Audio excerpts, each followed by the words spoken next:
came in this morning, and there's lots of turbulence on the way, and I hope it's a good talk for you guys. One thing that I learned is that cryptocurrency is all about incentives. And so at the end of my speech, I'll be just giving out some of our carry t-shirts and the bag itself that I carried them in.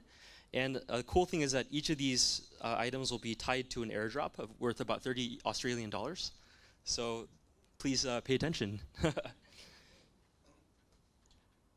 Before I actually talk about carry, I think I need to kind of give you a brief intro to the crypto scene in South Korea, which is where we're based.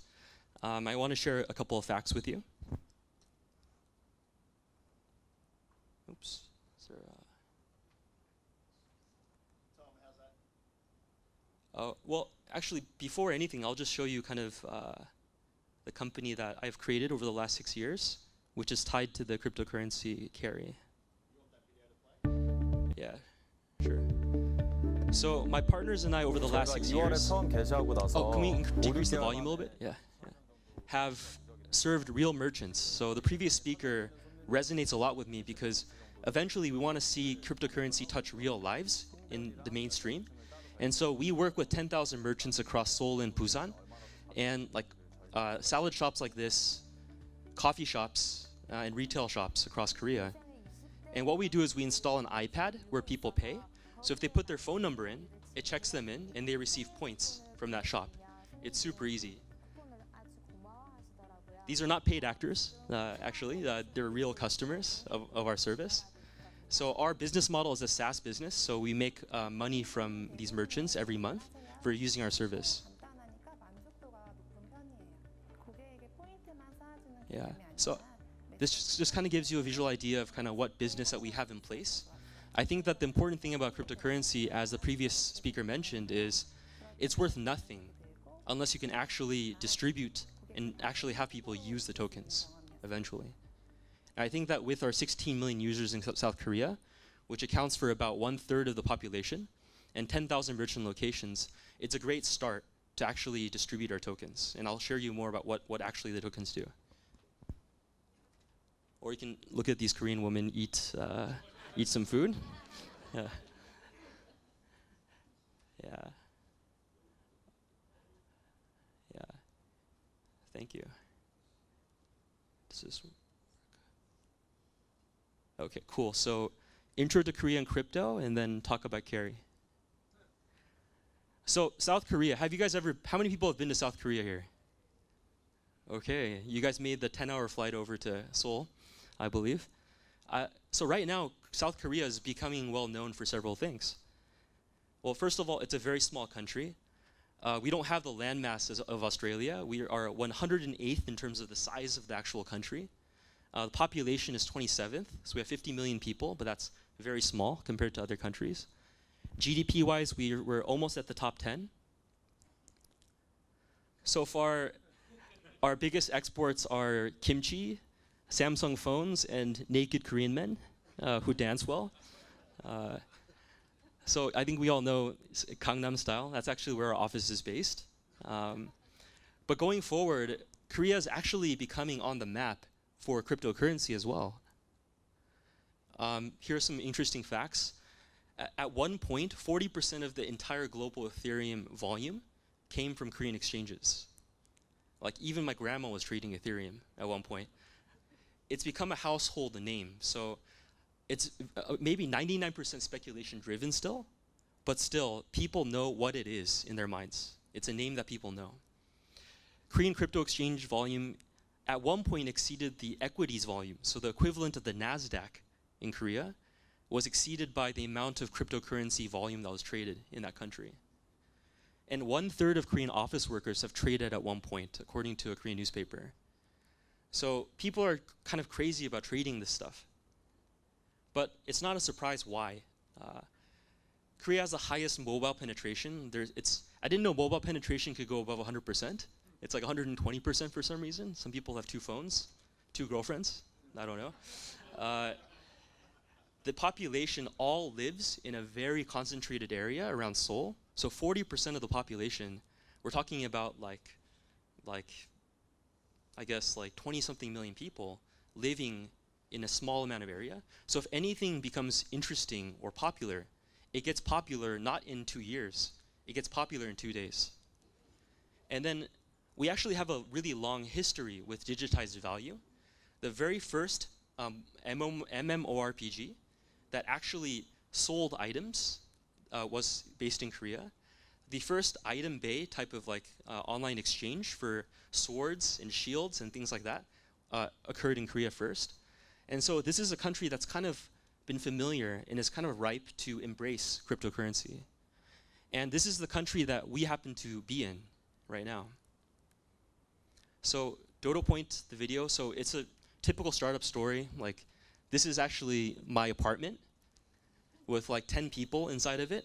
And what we did is we actually went door to door to all the stores and said, please install our iPad and do loyalty with us.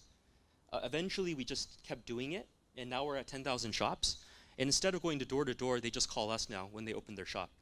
So we have this really great network of merchants that spans from coffee shops like you saw in the video to Nike. Nike is one of our customers in Korea. We're in over 100 of their shops. And we didn't have any like meeting rooms, so this is like a 7-Eleven that we just kind of just met at every week. And so if you go to Korea, you may have seen our product. So we just simply install iPads on the counter where people pay. And it's actually really cool because these are smart devices. They have cameras, they can read QR codes, they can read NFC, they have video screens. It's actually pretty powerful to have this type of hardware in 10,000 shops in a very concentrated amount of space. This is just one neighborhood of kind of where our things are installed in. And I showed you the video. And we have really great brands that are supporting our product. And yes, we have 16 million users in Korea. So it's not like this type of curve. This took a lot of like work, and we kind of kept growing it. So we're not an overnight success. And the interesting thing is, these 16 million people are people that put their phone number in to get points. And I think later on, I want to emphasize the difference between points and cryptocurrency, because I think the attractiveness of cryptocurrency as a reward is something that we can't ignore. And I don't know how many will convert, but this is the base that we're starting from. One very interesting thing is that every time we go to buy a coffee, every time we meet friends for a beer, every time we gather like this is extremely valuable data that we're not capturing right now. Credit card companies actually monetize our data very well and efficiently and make billions of dollars a year for data that we create actually. So our offline data exhaust is something that previously we could not monetize. How would we monetize it? Paying $1 payouts for our data is very hard using a bank. Who would go through the hassle of transferring $1 to people? How would you verify that? Also, secondly, it's just very difficult. So since we deal with so many millions of users and merchants, we've just learned a lot about their pain points, and I want to highlight a few of them. So carry is a reaction to issues in the offline retail world. So this graph is in Korean. I forgot to translate on the airplane. Sorry about that. But what it says is mobile commerce, so buying things using your phone, is huge. It's 0.6 trillion or $600 billion. Still small relative to online commerce. Who here has bought something for Amazon at one point? It's a lot of people. But still, all of our collective purchases only equal $1.8 trillion. But offline, this is actually supposed to be an animation, but is $25 trillion. We still are offline animals. We don't drink beer online. We go offline with our friends and mates in Australia and drink beer there. We get our hair cut offline, even if we don't have a lot of hair, like some of the people in this room. Oh, I think they might dump us now. Sorry about that. Think about it. Where do we spend our money? We spend our money offline. We live offline. We spend our time offline. And marketers who want better and better targeting, they want that data. They want to know what we buy and where we go. And so we saw an opportunity for the decentralized aspect of tokens for the payouts to go not through central entities, but to be direct between advertisers and consumers. And we wanted to create a tool that helped that. So merchants right now don't know their customers. So we have all the data on our merchants. Like some great coffee shops have 500 people walk in every day into their shops. But do they know what type of people they are? They know nothing actually, because there's no incentive for customers to volunteer their data to people. Consumers also do not own their data. We go into the coffee shop, buy our coffee, leave, that's it. The actual fact that I went at this time to this neighborhood, to this shop, bought a bagel with my donut, that's actually information that's valuable to advertisers. But we just throw it away. Because up until now, technology and an infrastructure did not enable us to monetize it in an easy, user experience way. Advertisers also have lots of pain points. So we didn't know that this data that we were collecting on offline kind of behavior was valuable until, I can't say the name, but one of the largest contact lens companies came and said, give us your 1 million person database on contact lens wearers, which we have, since we have so many eyeglass and contact lens shops in our network. They're gonna pay us a lot of money. The only reason that stopped us was we make money from software. The second that customers find out that we're monetizing their data without them, without their participation, without them getting money, that's a risk for our main business, our cash cow. So we kind of did not pull the trigger on that. So Carry Protocol, finally, is about bringing blockchain into the offline world. What's our value proposition? To customers, they can begin earning, monetizing an asset that they previously ignored, which is your offline travel data and purchase data. Merchants can understand and connect with their customers in a better way, which I'll explain in a bit. And advertisers can enjoy more transparent, high-performance advertising. So the Carry token is a reward token. It's not meant to be a stable currency that people pay for. It's just simply a casual reward that people get every time they choose to share their data, and the choice is theirs. It's as good as money in the sense that you can trade it on a big exchange, right? Or you can just keep holding on to it, and as more and more people put their data onto the common blockchain, it becomes more attractive and valuable to advertisers, potential advertisers. The value will change as well. Another thing that we do is, you saw the hardware in our shops. Those iPads can be converted with one software update to read QR codes from a mobile wallet that will enable carry payments on the actual offline shops. But the use of funds, like carry as a means of payment, isn't the main thing. It's more just as a casual reward for people to start receiving, for monetizing their data. How does it work? You're gonna laugh at how complex this looks. Oh, sorry, that's this slide here. But before doing that, with the carry tokens, advertisers can stake them and create something called a branded token, which is essentially just an offer.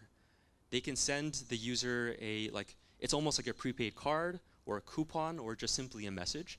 But to participate and access this offline transaction data, they need to stake the carry tokens first and generate branded tokens.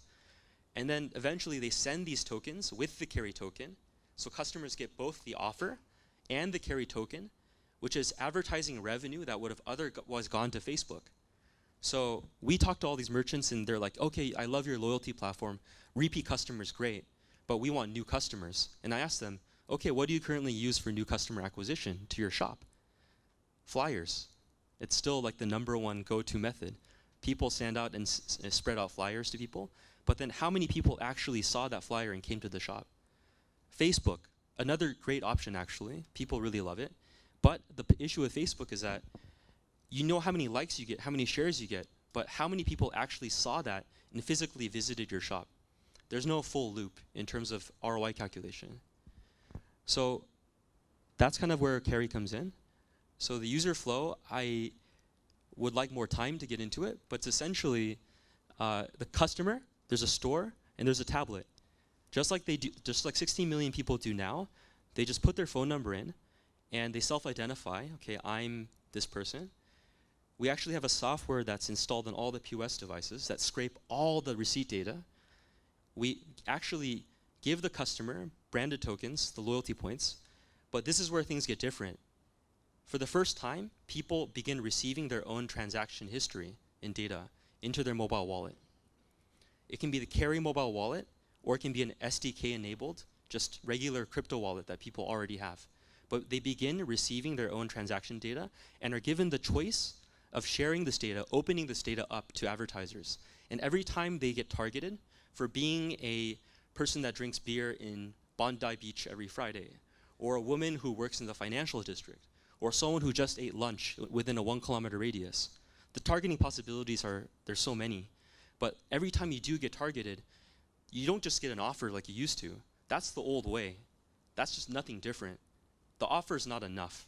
You shared your data. It's something that you owned. You deserve something on top of the offer, and you receive the carry token as well.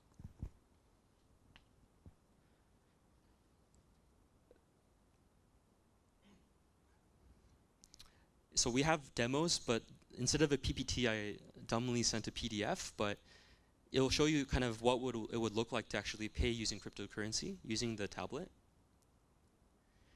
Out of our total token supply, 25% will go to partner companies like Spoqa, my existing company. I think that it'd be a really small ecosystem, even if we just got Spoqa. So 16 million users, 10,000 shops, is still very, very small. It's a starting point. I think a lot of crypto projects are great team, great technology, but they don't have distribution.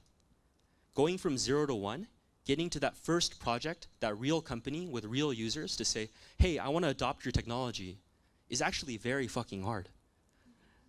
Because I've built a business, I know how hard it is to get to that business. I don't want my reputation to be stained by technology that doesn't work. And so that's why I think Spoqa, my existing company, plays a really important role. Once we create this great case study in Korea, we want to show other companies with merchant networks. It can be the franchise themselves. It can be mobile wallet companies, to give us Spoqa a chance and to become a bigger network. And as more and more people, more and more stores and users participate in our network, we think that the network value will reflect that. These are some of our private sale investors. We're actually pretty much done with our ICO. So this is more for me to just build community and just kind of share what we're doing. But we're lucky to have some of the greatest supportive investors from different countries like Korea, Hong Kong, China, and the US. The founder of TechCrunch, Michael Arrington, is also very passionate about cryptocurrency, and we're one of the few Asian projects that he invested into. We had a pre-sale in June. 61 countries participated, and it finished in a bear market. I think Bitcoin had a new low that day we decided to do it, but we were lucky to have passionate people. And we're actually in the middle of a whitelist for our public sale. So if you're interested, Australia is not one of the banned countries. The US, Canada, Japan, and China are. But yeah, I mean, if you're interested in learning more, please join our Telegram room. And you can find out more on our website. And yeah, I mean, as a final kind of thought, we're just super excited to become one of the projects to actually distribute tokens to real people, not just crypto traders. And I just invite you guys to kind of see what we're up to, 3 months down the road, 6 months down the road. Thank you for your time.